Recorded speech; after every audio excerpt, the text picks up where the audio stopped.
Hello दोस्तों, राधे राधे। मेरे YouTube channel में आपका स्वागत है। कैसे हैं आप लोग? आज मैं आपको सुनाने जा रहा हूँ श्रावण मास महात्म्य 14वां अध्याय। इस अध्याय में पढ़िए नाग पंचमी व्रत का महात्म्य। ईश्वर बोले, हे सनत कुमार महामुने, श्रावण मास में जो व्रत करने योग्य है वो अब मैं आपको बताऊंगा। आप इसे ध्यान से सुनिए। चतुर्थी तिथि को एक बार भोजन करें और पंचमी को नक्त भोजन करें। स्वर्ण, चांदी, काष्ठ अथवा मिट्टी का 5 फनों वाला सुंदर नाग बनाकर पंचमी के दिन उस नाग की भक्ति पूर्वक पूजा करनी चाहिए। द्वार के दोनों ओर गोबर से बड़े बड़े नाग बनाए और दधि, शुभ, दुर्भा, कुरो, कनेर, मालती, चमेली, चंपा के फूलों, गंधों, अक्षतों, धूपों तथा मनोहर दीपों से उसकी विधिवत पूजा करें।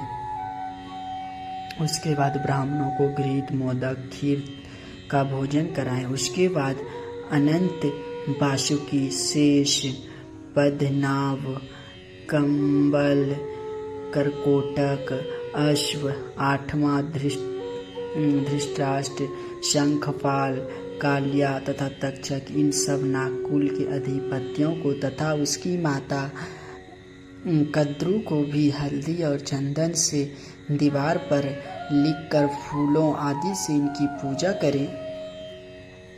उसके बाद बुद्धिमान को चाहिए कि बामी में प्रत्यक्ष नागों का पूजन करे और उन्हें दूध पिलाएं। घृत तथा शक्करा मिश्रित पर्याप्त दुग्ध उन्हें अर्पित करे। उस दिन व्यक्ति लोहे के पात्र में पूरी आदि ना बनाए। नैवेद्य के लिए गोधूम का पायस भक्ति पूर्वक अर्पण करे।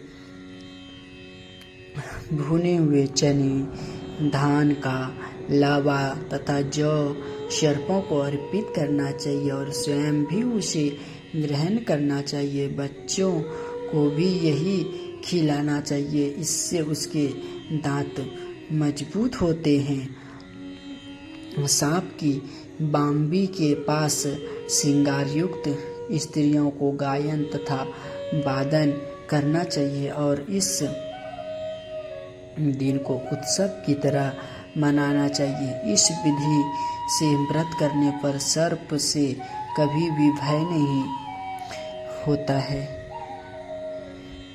हे विप्र, मैं लोगों के हित की कामना से आपसे कुछ और भी कहूँगा। हे महामुने, आप इसे ध्यान पूर्वक सुनिए।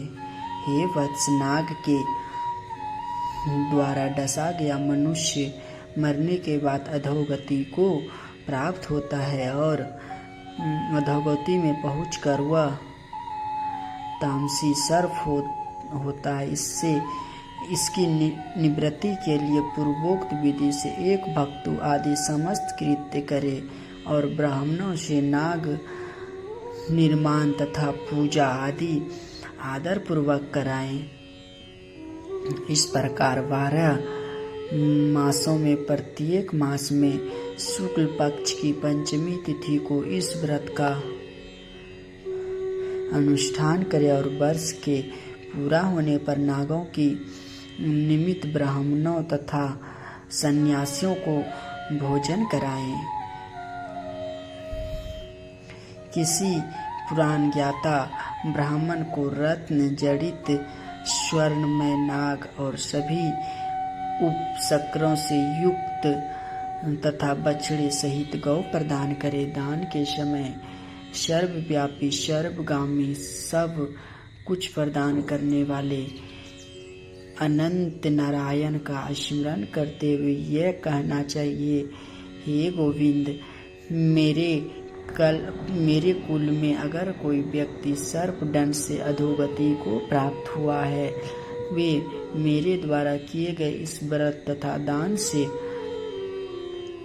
मुक्त हो जाए, ऐसा उच्चारण करके अक्षत युक्त तथा श्वेत चंदन मिश्रित जल वसुदेव के समक्ष भक्तिपूर्वक जल में छोड़ दे। हे मुनि सतम, इस विधि से व्रत करने पर उसके कुल में जो भी लोग सर्प के काटने से भविष्य में मृत्यु को प्राप्त होंगे या पूर्व में मर चुके हुए सब स्वर्ग गति प्राप्त करेंगे। साथ ही हे कुलनंदन, इस विधि से व्रत करने वाला अपने